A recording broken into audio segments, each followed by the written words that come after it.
Good morning, everybody, and welcome. Tusa Acres here. Thank you for watching.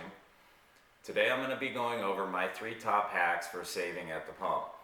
I know everybody's feeling the pain right now, and unfortunately, I don't think it's going to get any better anytime soon. I think it's going to get a whole lot worse, actually. Uh, they're talking possibly even double what we're seeing right now. So I'm going to give you 3 simple ways, free ways that you can at least, by 10, 20, 30% save on your gas. And hopefully it helps out a lot of people. Um, let's just jump right into it. My first tip is to use the right vehicle. I think most homes these days, most households have more than one vehicle. All right, use the vehicle that gets the best gas mileage for whatever commuting you're doing. Use the best gas mileage vehicle for the purpose. All right, so if you need to go pick up a load of lumber, sure, take the truck, the trailer, the van, whatever you need to do it. But if you're only transiting, going to and from work, going to and from school, whatever the case might be, use the best mileage vehicle you have. All right. If you have a motorcycle, drive the motorcycle, even if it's chilly. Put on an extra layer. Wear a rain suit. It's going to add up, especially at these prices we're seeing right now. This is the first week of June. I'm up in northern Michigan, and we're over $5 a gallon. Locally, I think it's $5.19 a gallon right now. So if you can drive a vehicle that gets 25 to 35 miles to the gallon or better, especially a motorcycle, 30, 40 miles to the gallon, take it, deal with it, or deal with the consequences. All right, that's tip number 1. All right, tip number 2, plan and consolidate your trips. All right, if you go grocery shopping today and you come home and you realize, oh, you forgot a loaf of bread, and then you turn around either the same day or the next day and go into town and just get a loaf of bread, and then you come home and then you realize, oh, I forgot the lunch meat, so now you got to go back and get the lunch meat. Take the time to plan out your trips. All right, for me, I live about 15 miles from my nearest grocery store. So what we do as a household, we plan out the whole trip. If I need lumber or a part or a tool or whatever, and we also need certain groceries or paper goods or a gas stop or everything that we can do in one trip, we try to do to minimize our number of trips to and from town. Or like I said, I live out in the middle of nowhere, but if you live in town or closer to town, still it all adds up. It's going to keep adding up, and it's only going to get worse.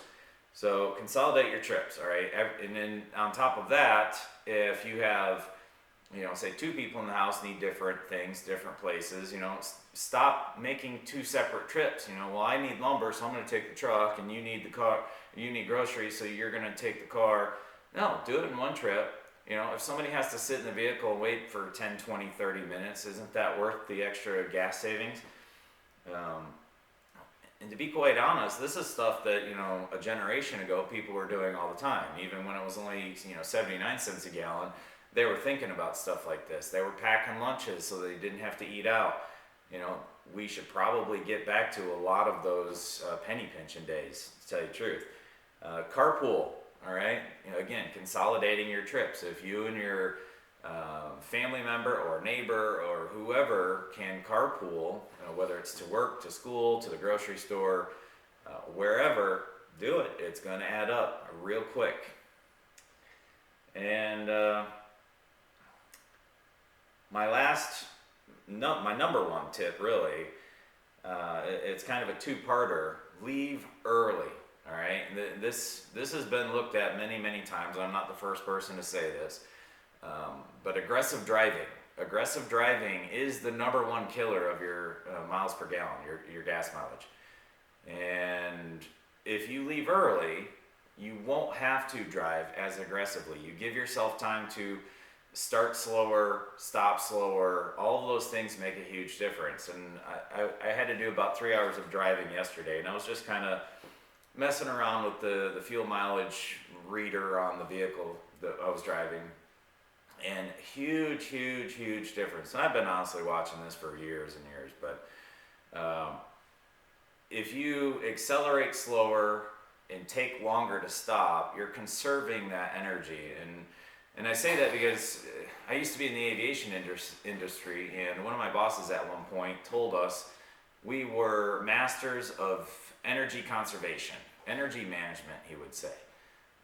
Basically, transferring that kinetic energy of the vehicle that you're in to do what you want it to do. So when you're slowing down, you have two ways to slow down. You can either let off the gas and let gravity and friction slow you down. The wheels create friction with the road and gravity and all that stuff. This isn't a physics lesson, but that's one way. Or you can stay on the gas pedal, keep using gasoline all the way up till you have to hit the brakes like a race car driver, and then the brakes convert that kinetic energy into heat. They're consumable parts. The brake pads get worn, the rotors get worn, and you end up losing all of that extra energy just so that you can go a little bit faster for a little bit longer. Well, we're not race car drivers. This isn't a race. Now, I understand, if you're in the city, you gotta go fast or you're gonna get run over, or at least accelerate quicker. I used to live in Jersey for a while, and holy cow, you don't hit the gas the second that light turns green, somebody's already mad at you and honking on the horn. I get it. But if you don't have to, if you leave early, take side roads, or the most direct route, but you're not in heavy traffic, you're not putting yourself in that position, you will save probably 15 to 25% in your gas mileage. Our vehicle gets on average, call it 14 to 16 in the city, and yesterday I was able to get a total of about 18 to 19 miles to the gallon.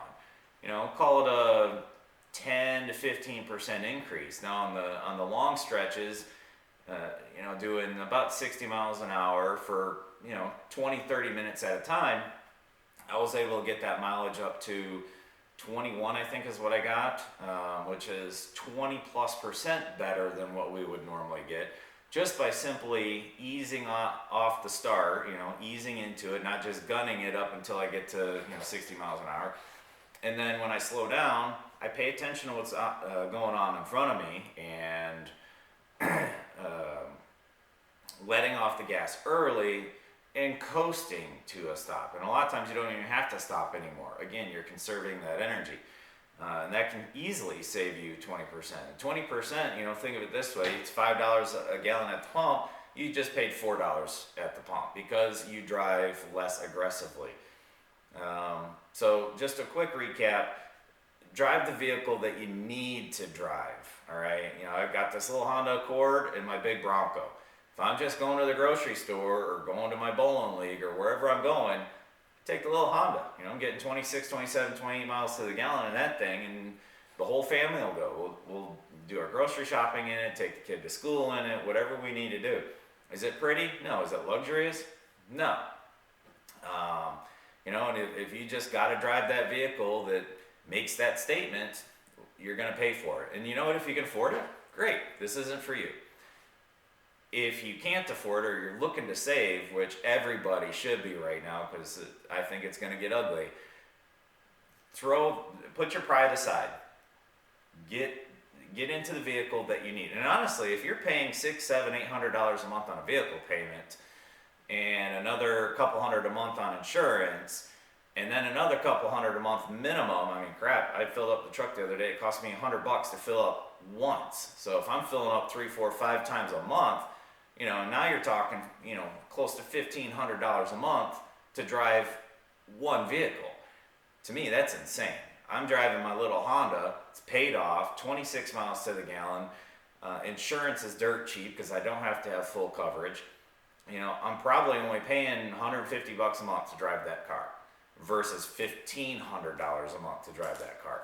You can do the math. So if you've got a newer vehicle that doesn't get amazing gas mileage, might be worth looking into. I know the used car market right now is crazy. So if you can sell that used vehicle that really pretty used vehicle that you have and get something that's a little more appropriate for what you need, you know, it might be worth it. You know, make a whole bunch of money off the vehicle that you don't need, and get a vehicle and save a ton of money for something that you do need.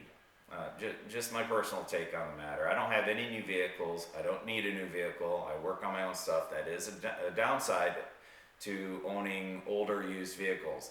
If you don't know vehicle maintenance, you know, be prepared. You know, it used to be $3,000 to $4,000 a year in maintenance costs. It made it worthwhile to own an older vehicle. Probably a little higher than that now.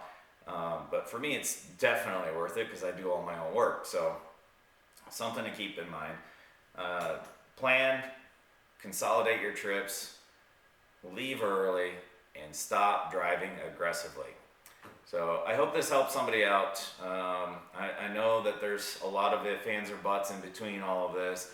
You know, well, what if I drive in the city, or I don't use a personal car, or what if it's a newer car that gets better mileage, or what if the engine shut, because a lot of these newer engines shut off at stoplights and this and that, and they're getting 25 to 35 miles a gallon. My cousin's even got a Ram 2500, and I think he was getting like 22 to 25 miles to the gallon on the freeway, which to me is insane. You know, my old Bronco only gets like 10 to 11 on the freeway no matter what I'm doing.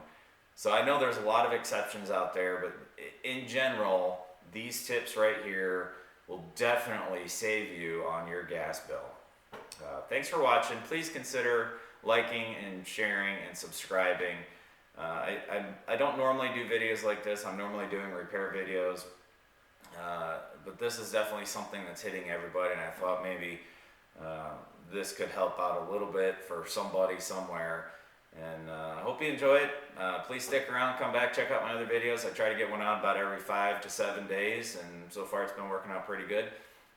Still trying to grow the channel, but appreciate it. Thanks for watching. Have a great day.